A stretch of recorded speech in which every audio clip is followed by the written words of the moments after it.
Okay, so you found a property and you want to figure out who owns it so you can get in contact with them to see if they want to sell it, right?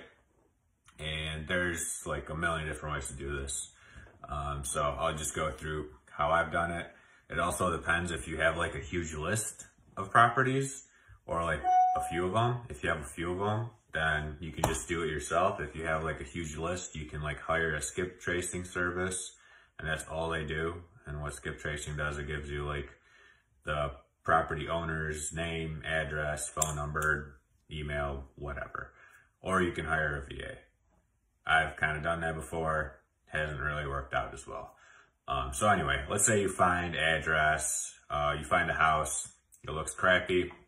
You want to see if the guy wants to sell it or what the deal is with it, right?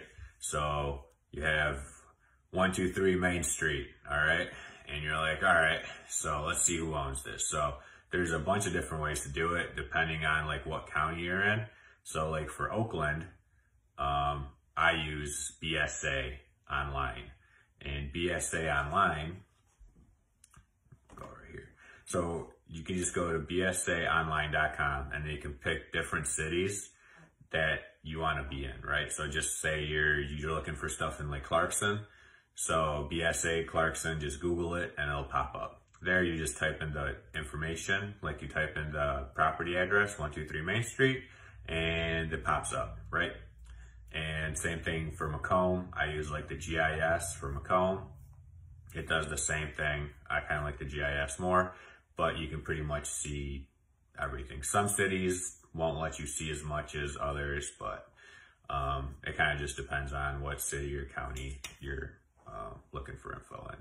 And then also another one, if you have your real estate license on RealComp, you can go in, find the property, and you can literally see everything. You can see when they bought it, how much they bought it for, the mortgage, if there's one, and then you can kind of figure out how much equity they have and see if it's like a good lead to follow or if they literally just bought the house last year, right?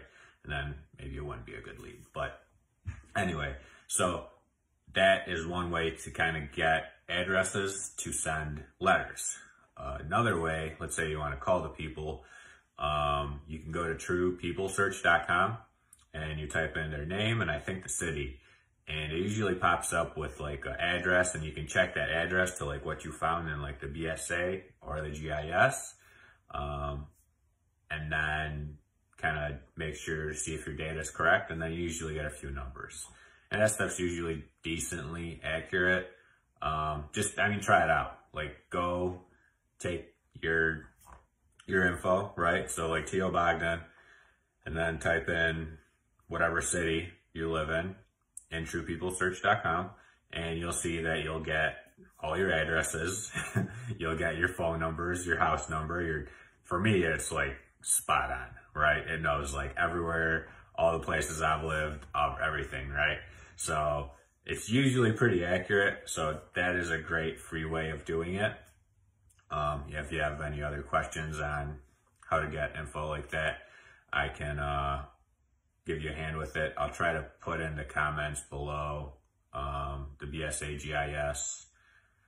Oh, the other thing, let's say that the house is owned by an LLC, not a property, not a person. So if it's owned by an LLC or some kind of trust, if it's a trust, then you're kind of like SOL.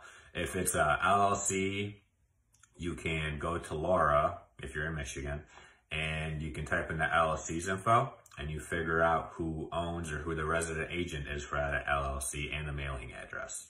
And then from there, you can like type that stuff into True People Search and see if it matches. So if you do end up with an LLC, if it's an LLC, it's usually most likely an investor and it's a rental property, right? Or a flipper, who knows, right? You never know.